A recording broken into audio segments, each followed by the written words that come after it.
Have you ever noticed how often we talk about inner peace as if it were the ultimate prize, something pure, effortless, and light? We imagine a calm mind, no conflicts, no noise.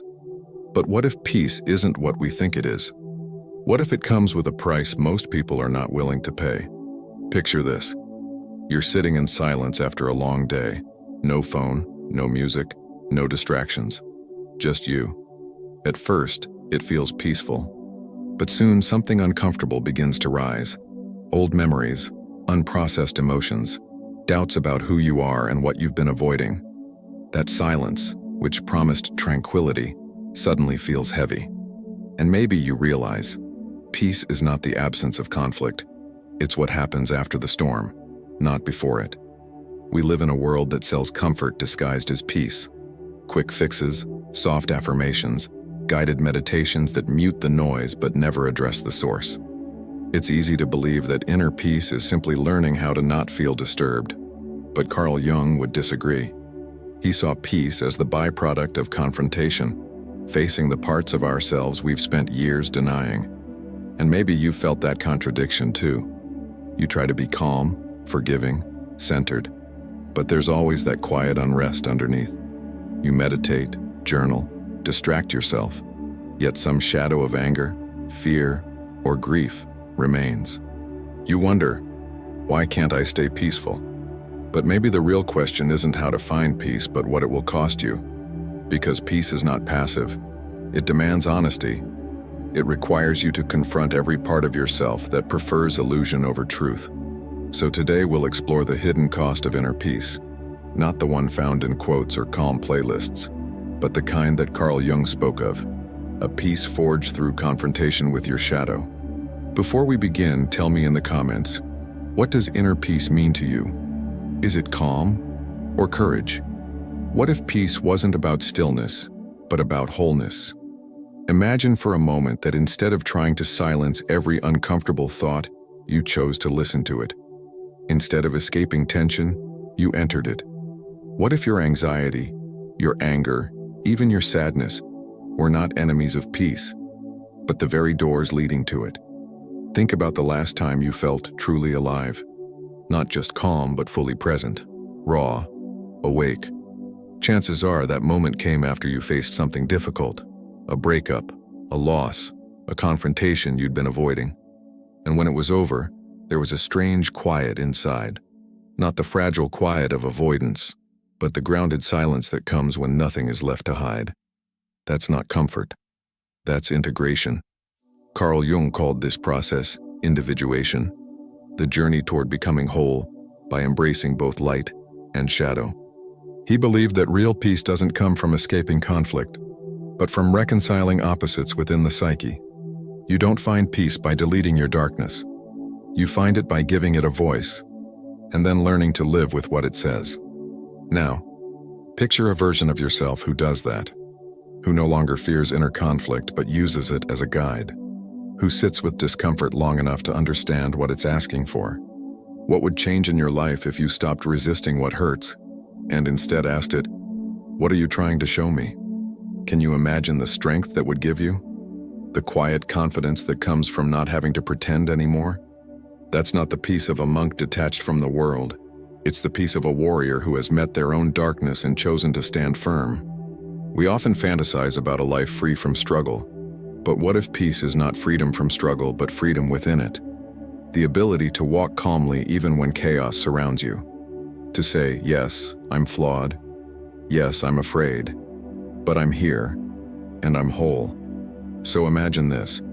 If you stopped chasing comfort and started facing truth, what version of you might emerge from that silence?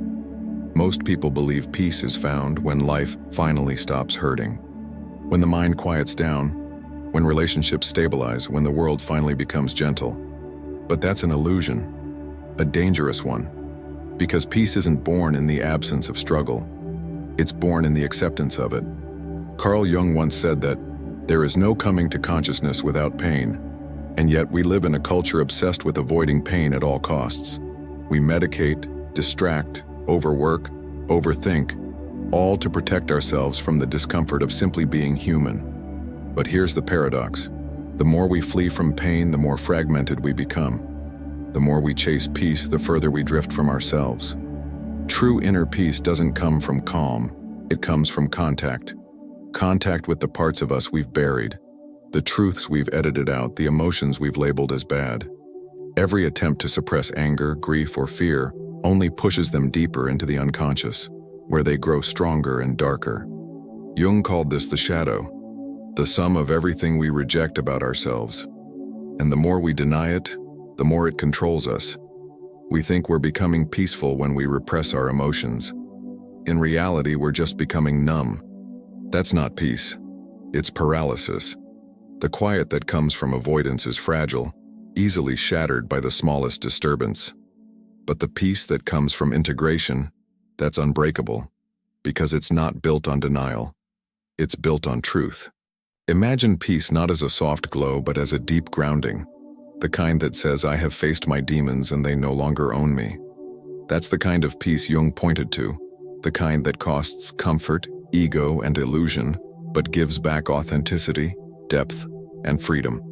So maybe the hidden cost of peace is precisely this: losing the version of yourself that needed to pretend everything was fine.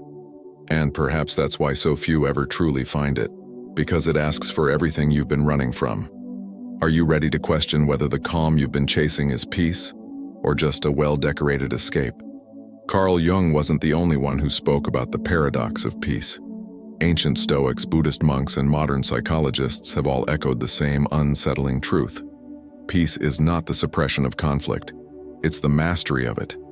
The difference lies in whether you are controlling the storm or merely hiding from it. Marcus Aurelius, the Roman emperor and Stoic philosopher, wrote, "You have power over your mind, not outside events. Realize this, and you will find strength." Notice, he didn't say peace, he said strength. Because in the Stoic worldview, peace is a byproduct of inner strength, not a substitute for it. The moment you begin to rule your inner world, external chaos loses its authority over you. Jung, centuries later, brought this idea into the language of depth psychology. He believed that each of us carries within a battlefield our conscious self on one side and the unconscious shadow on the other. The ego seeks comfort. The shadow demands truth. When these two forces collide, the individual either fragments or grows. The ones who grow are those who stop identifying with either side and choose integration instead. We find echoes of this in Eastern philosophy too. The Buddha taught that suffering is not the enemy, it is the teacher. Peace, then, is not the absence of suffering, but the understanding of it. When we accept suffering as part of existence, its power to wound us diminishes. Jung understood this psychologically. The pain you face consciously becomes wisdom.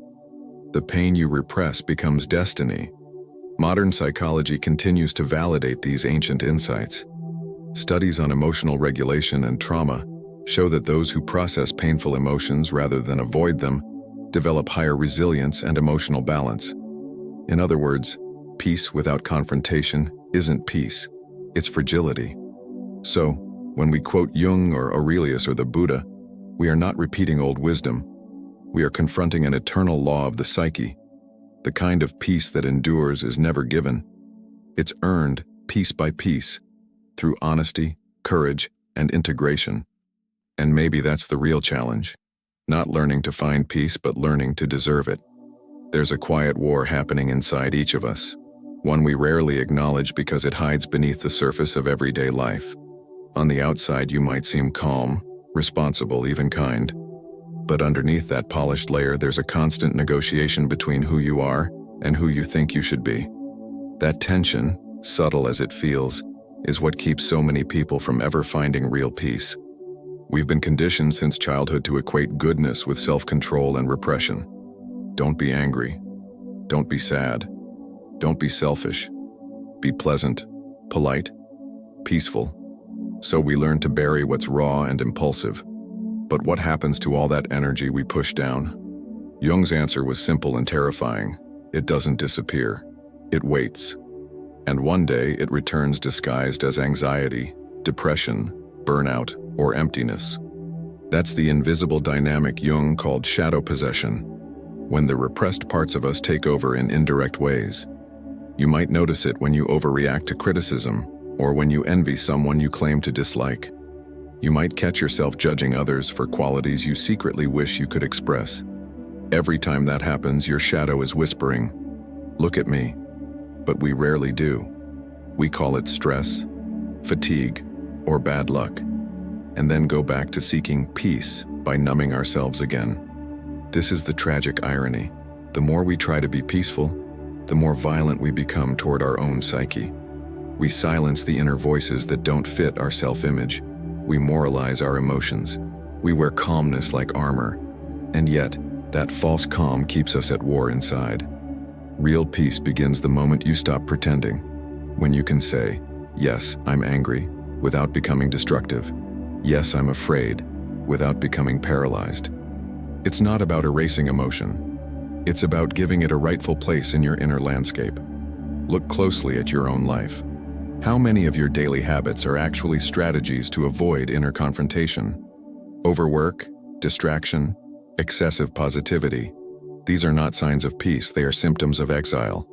Maybe the greatest violence is the one we commit against ourselves in the name of peace. Peace is not comfort. Peace is confrontation mastered. The path to wholeness is not paved with calm. It's carved through chaos. Every emotion you suppress becomes a silent architect of your suffering. The shadow you fear to face holds the power you keep searching for. True peace is not found in light. It's forged in the balance between light and dark. Carl Jung once said, "One does not become enlightened by imagining figures of light, but by making the darkness conscious." That line holds the entire paradox of inner peace. We chase the light, but forget that light exists only in contrast to darkness. Without facing what hurts, every attempt at peace is just a temporary escape from ourselves. Think about it.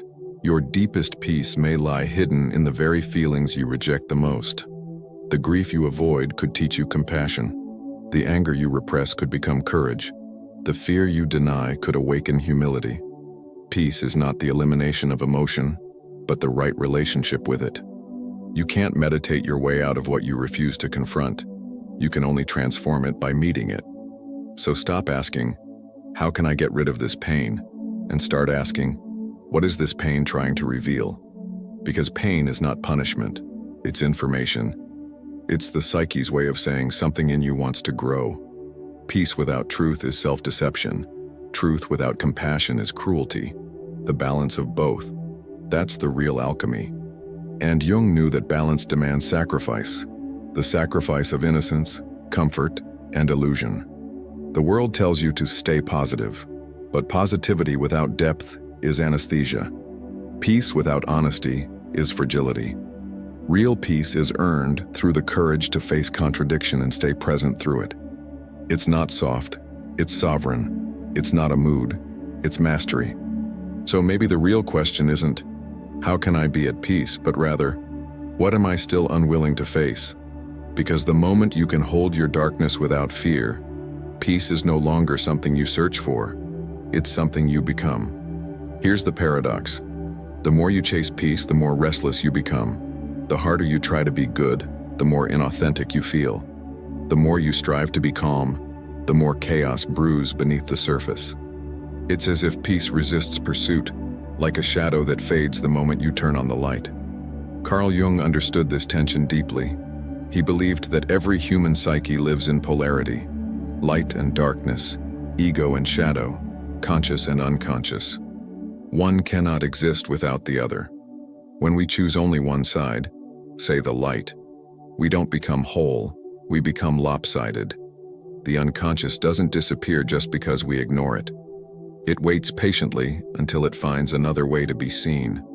That's why the people who seem the calmest on the outside often carry the most inner turmoil. Their peace is performative. It's maintenance, not mastery. It's a form of control. But authentic peace isn't control at all. It's surrender.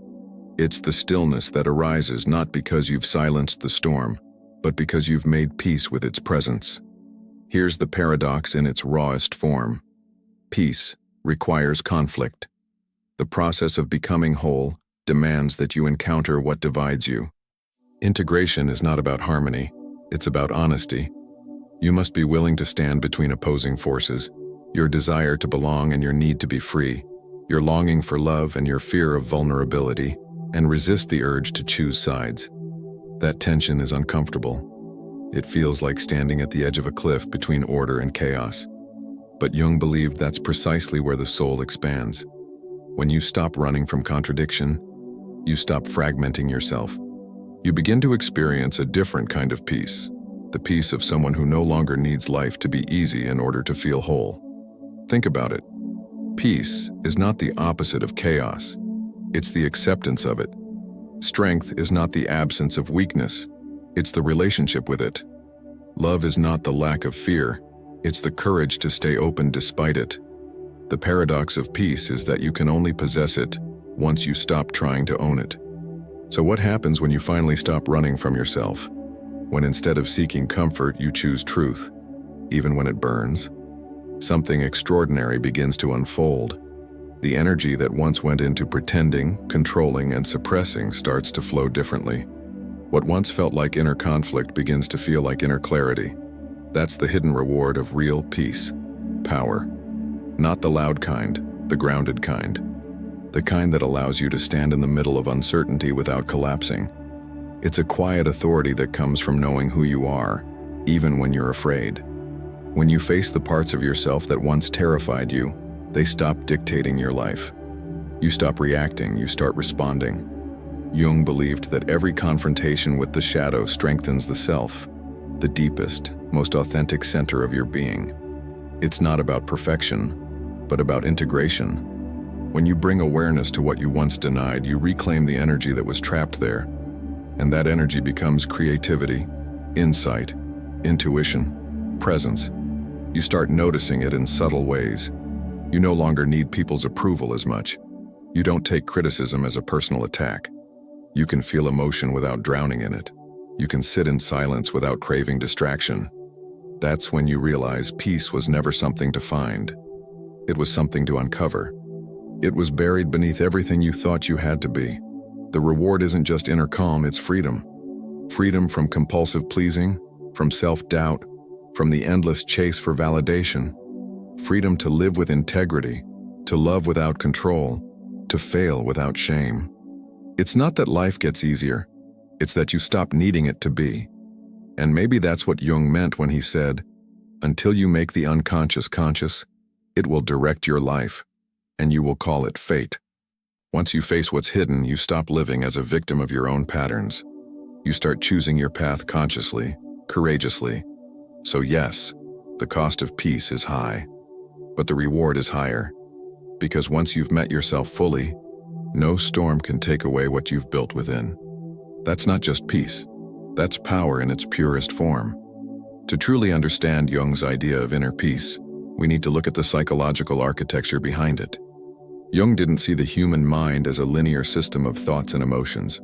He saw it as a dynamic ecosystem, alive, symbolic, and deeply interconnected. At the heart of this system lies a process he called individuation, the journey toward becoming a unified, whole self. Individuation is not about self-improvement or self-control, it's about self-realization. It's the process through which the conscious mind learns to dialogue with the unconscious, integrating repressed aspects of the personality instead of denying them. Jung believed that real peace emerges when these two forces, the known and the unknown within us, begin to cooperate rather than compete. To visualize this, imagine your psyche as a vast landscape. On the surface is the ego, your daily awareness, your identity, your roles. Beneath that lies the shadow, the unacknowledged desires, fears, and instincts you've labeled unacceptable. And deeper still is the self, the organizing center of the entire psyche, representing wholeness and balance. Most people live only at the surface, identifying completely with the ego. But peace doesn't exist there. It exists at the level of the self, which can only be reached by descending into the shadow first. That's why Jung's path is not comfortable. It's circular. You go down before you rise. You confront before you integrate. You die symbolically before you are reborn psychologically. It's the same pattern echoed in mythology, religion, and art. Descent, struggle, transformation. Prometheus, Christ, Buddha, all faced darkness before illumination. Modern psychology aligns with this. Neuroscience shows that emotional regulation, resilience, and meaning-making arise when both hemispheres of the brain, the logical and the emotional, work in harmony. In Jungian terms, this mirrors the union of opposites: thinking and feeling, order and chaos, masculine and feminine, consciousness and the unconscious. So, when we speak of inner peace, we're not talking about emotional numbness or constant positivity. We're talking about inner alignment, the synchronization of all parts of the psyche under the guidance of the self. That's why Jung saw peace not as a destination, but as a state of inner order born from integration. In the end, peace is not found. It's built, layer by layer, as you learn to live with every part of who you are. Maybe now you can see it, the truth that Carl Jung tried to whisper through all his work. Peace isn't soft, and it isn't safe. It's raw, earned, and often uncomfortable. It asks you to stand naked before your own soul and stop pretending you're smaller than you are. It demands that you stop chasing light and start understanding your darkness. Because only when you make peace with your shadow does your light stop flickering. So let me ask you, what part of yourself have you been running from? What emotion, memory, or truth have you labeled as too much? The path to peace doesn't begin when those things disappear. It begins when you finally turn toward them and say, "I'm ready to understand you." Jung taught that wholeness is not perfection. It's inclusion. The ability to hold every fragment of yourself without shame. That's why the price of peace is honesty. You can't buy it with meditation or mantras. You can only earn it by telling yourself the truth, again and again, until even your darkest parts feel safe in your own presence. And here's the miracle. When you stop fighting yourself, the world around you changes. Relationships become less about control and more about connection. Work becomes less about proving your worth and more about expressing it. Silence no longer feels threatening. It feels alive. Because you've stopped confusing stillness with emptiness. That's the hidden cost of peace. Losing the illusion that you can stay comfortable and still grow. But what you gain in exchange is priceless. Clarity, courage, and authenticity. You become the kind of person who can walk through storms without losing center. Not because life got easier, but because you did the hard work of integrating what others spend a lifetime avoiding. So if this message resonated with you, if you've felt the weight of chasing calm while denying truth, then leave a comment below. Tell me, what does real peace mean to you now? And if you're ready to explore this kind of depth, to build peace from the inside out, remember to like this video, subscribe, and join this community of seekers. Because the journey toward inner peace isn't about escaping the self, it's about finally coming home to it.